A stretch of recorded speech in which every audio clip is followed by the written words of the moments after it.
నిరసన తెలిపే హక్కులపై ఆంక్షలను ఎత్తివేయాలని సిపిఎం జిల్లా కార్యదర్శి వై నేతాజీ, సిపిఐ జిల్లా కార్యదర్శి జంగల అజయ్ కుమార్ డిమాండ్ చేశారు.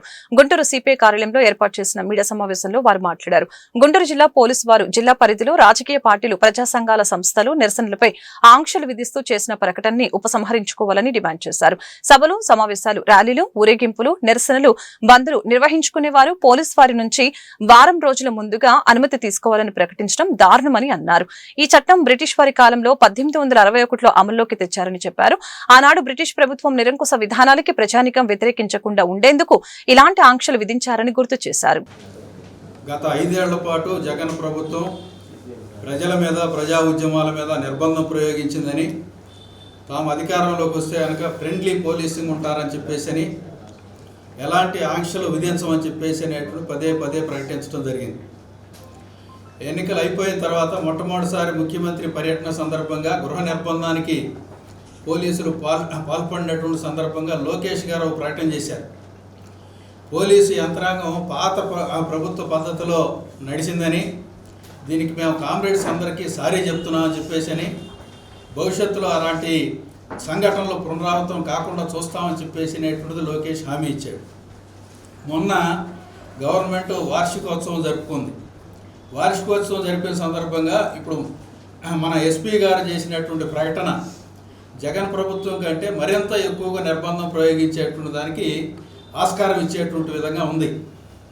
ఒక నిరసన తెలియజేయాలి అని చెప్పేసి ముందస్తు పర్మిషన్ తీసుకోవాలి అని చెప్పేసి నిరసన తెలియజేయటం అనేటువంటిది అది ఒక బిడ్డ ఏడుపు లాంటిది. దాన్ని ఎవరో చెప్పి చేయటానికి అవకాశం లేదు. బాధ కలిగినటువంటి వాళ్ళు ఎప్పటికప్పుడు అక్కడికక్కడ నిరసనలు తెలియజేసేటువంటి పరిస్థితి ఉంటుంది. సుప్రీంకోర్టు కూడా ఇటీవల ఉద్యోగులకు కూడా ప్రభుత్వ పార్టీ నాయకుల సమావేశం జరిగింది. దీంట్లో ప్రధానమైనటువంటి అంశం, ఇటీవల ఎస్పీ గారు ఒక ప్రకటన విడుదల చేయడం అనేది జరిగింది. దాంట్లో జిల్లాలో, నగరంలో ప్రజా సమస్యలపైన, ఏదైనా సమస్యలపైన రాజకీయ పార్టీలు కానీ, ప్రజా సంఘాలు కానీ ఆందోళన కార్యక్రమాలు, ధర్నా కార్యక్రమాలు, ఇలాంటి నిరసన ఆందోళనలు ఏమి చేపట్టాలన్నా ఒక వారం రోజులు ముందు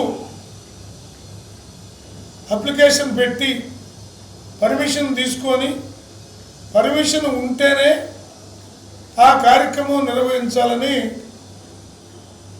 ఆయన గారు, ఎస్పీ గారు తెలియజేయడం అనేది జరిగింది.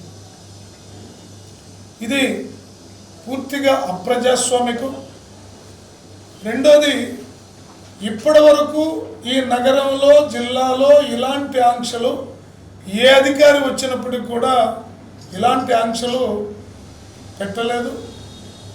అందువల్ల ముఖ్యంగా ప్రజా సమస్యలపైన, రైతాంగ సమస్యలపైన, కార్మికుల సమస్యలపైన, మహిళా సమస్యలపైన, యువజన విద్యార్థి సమస్యలపైన ఆందోళన నిర్వహించేటటువంటి పార్టీలు, ప్రజా సంఘాలు, ఎర్రజెండా పార్టీలు అంటే లెఫ్ట్ పార్టీలు, అలాగే వాటి ప్రజా సంఘాల ఆధ్వర్యంలో నిర్వహిస్తూ ఉంటాం.